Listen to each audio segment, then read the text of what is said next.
unquestionably. And that is what is interesting about that particular statement is it's actually, while 180 degrees on the other end of the spectrum, Mhm. is sort of similar to UiPath.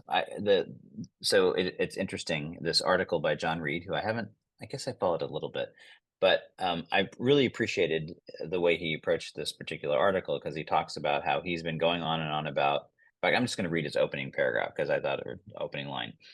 He says, "So I wrote an epic missive on the absurdity of AI agent overhype. We both agree with that. Hopped on a plane to Vegas to hear UiPath make splashy new announcements about AI agents."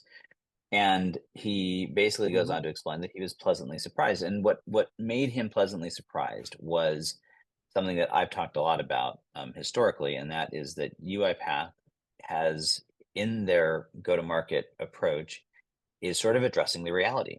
They put up I guess a slide, and one of their lines was agents cannot be trusted, right? It was like they're acknowledging the fact that you Mhm. can't do everything just using these Gen AI agents, right? You need to be mixing it together.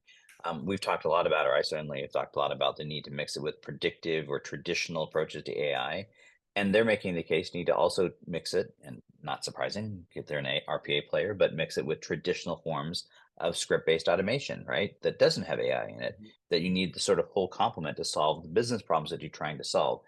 And so what John, the author, I think appreciated, and what I appreciated through his eyes, was this very pragmatic approach to it of both accepting and recognizing that agents are going to be a part of this future, but also acknowledging that it's not some magic panacea and we need to deal with this pragmatically and mix all these different technologies together. So I love that approach.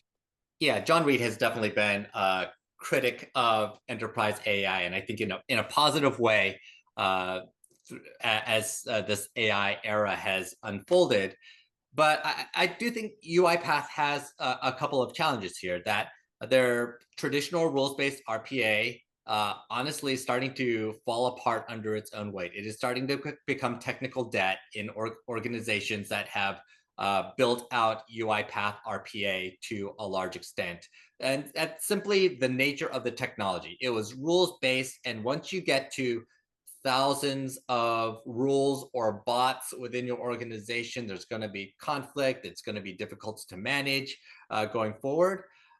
So you have to have, And in fairness, not just them, all the RPA players, yes, right, that are this is just struggling the there. Yeah. nature of the technology Yeah. approach that we started doing a decade ago.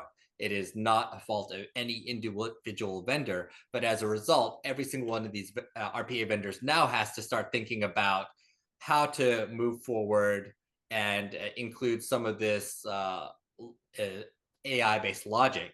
And I think UiPath, among others, has an advantage here in that the same challenge of managing bots at scale is going to happen with managing agents at scale. So agentic platform orchestration might be a little bit of a mouthful, but I think that agentic platform orchestration is going to be an important next step because it's not going to be one agent. It's not even going to be one platform. It's not going to be one model. We're going to have to deal with the entire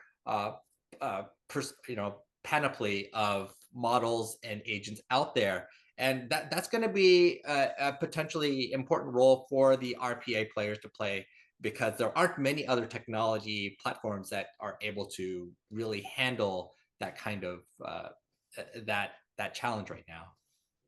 Yeah, I agree. I think, I've been fairly bearish on the RPA space for a while, and I'm not convinced that this is enough to save them. I think that the challenge is that they were a very unique technology, mostly driven by their unique technical differentiator was the ability to do screen scraping, right? I mean, and so increasingly, the core differentiator is falling away. And so the hard part here is they're competing with everybody because everyone is producing agents that are doing various forms of automation. And so I think the jury is very much still out. But my big take on this was that of the RPA vendors, I think UiPath is doing a pretty good job here of carving out a reasonable future that has that sort of pragmaticness to them. And you remember they went through a whole bunch of turmoil earlier this year. So given that this is what's coming out, I think is a very good sign for them. So we'll see. We'll see where this Yeah, goes. and frankly, I think it helps them that Daniel Dines is back as CEO. As the founder, he had the vision for the company,